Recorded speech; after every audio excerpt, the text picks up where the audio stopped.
The city buzzed with the name Ryan Clark. On every screen, in every feed, he was the charismatic billionaire, the visionary everyone adored. His smile was electric, his life a highlight reel of success and influence. Then, just as quickly, the headlines changed. Ryan Clark vanishes, billionaire missing, foul play suspected.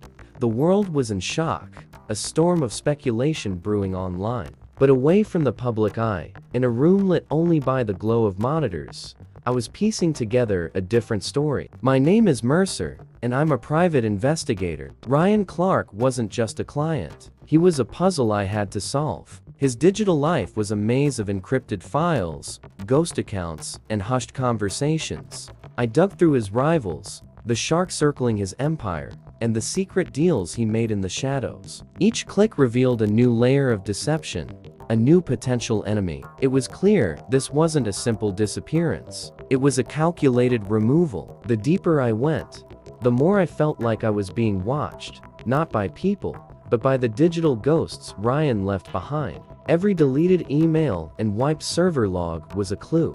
A breadcrumb leading me into a web of conspiracy far darker than I could have imagined. This wasn't just about finding a missing person. It was about exposing the secrets a powerful man tried to bury. The next morning, the sterile white walls of the police headquarters felt cold and unwelcoming. Detective Chief Serena Kane stood at the front of a briefing room, her presence as sharp and unyielding as the city's skyline. She spoke with authority, outlining the official investigation, her words crisp and by the book. "We are pursuing all credible leads," she announced, her gaze sweeping over the team of uniformed officers. "No stone will be left unturned." The official narrative was simple.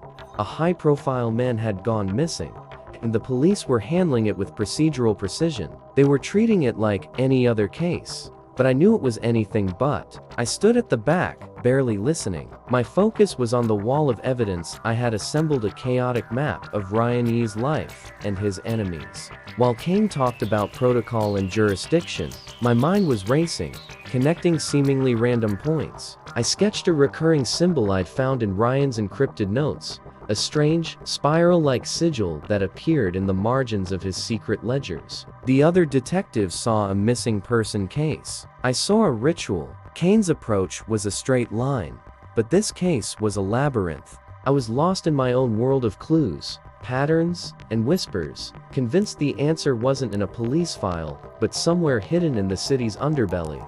A place the official investigation would never dare to look. The city's neon lights blurred into watercolor streaks as the rain came down, washing the grime from the streets. It was late, the kind of night where the city feels both empty and full of secrets. I walked home, the day's dead ends weighing on me. The police were focused on Ryan's business rivals, but the symbols, the secrecy, it all pointed to something more personal, more sinister. I felt a chill that had nothing to do with the rain soaking through my coat. As I reached my apartment building, I stopped at the mailbox, more out of habit than expectation. Bills, junk mail, and a single, cream-colored envelope with my name handwritten on it. No stamp, no address. It had been placed there. My heart pounded against my ribs. I tore it open, my fingers trembling slightly. Inside was a single piece of paper. The message was short, the handwriting elegant but chilling. "You're closer than you think." It wasn't a threat, not exactly. It was a taunt, a game. Someone knew I was looking beyond the official story. Someone was watching my every move. I spun around, scanning the rain-swept street. Across the way, a figure stood in the deep shadows of an alleyway, partially obscured by the downpour. For a split second, a flash of lightning illuminated a face, a woman, her expression unreadable. Evelyn. The name echoed in my mind from a buried file on Ryan's server. Before I could react, she melted back into the darkness, leaving me alone with the cryptic note and a terrifying new reality. The game had just begun, and I was no longer just the investigator. I was a player. That night, sleep was a luxury I couldn't afford. The note felt heavy in my pocket, a constant reminder that I was no longer hunting a ghost, but being hunted by one. Every shadow in my apartment seemed to move, every creak of the floorboards a potential footstep. I re-examined my clue board, but now the connections felt different. more menacing. The symbol, the missing files, Evelyn's name, it was all intertwined. Was she a friend or foe? A messenger from Ryan, or the architect of his disappearance? The line between ally and enemy blurred completely. The note was a direct challenge. It confirmed my suspicions that this was bigger than a simple kidnapping. Someone was manipulating events from behind the scenes, and they wanted me to know it. They were enjoying this, pulling the strings and watching me dance. I looked out my window at the city below, a sprawling board of a game I didn't understand. The rain had stopped, leaving the street slick and black under the streetlights. I felt a surge of adrenaline mixed with fear. I was on the right path, but that path was leading me straight into a trap. And the person who said it was watching, waiting for my next move. Who was Evelyn, and what did she want? The questions swirled, but one thing was certain.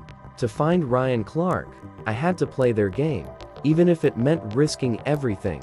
Think you can spot the killer before Mercer does? Comment your theory below, and don't forget to subscribe to see what happens next in this dark and twisted mystery. Thanks for watching.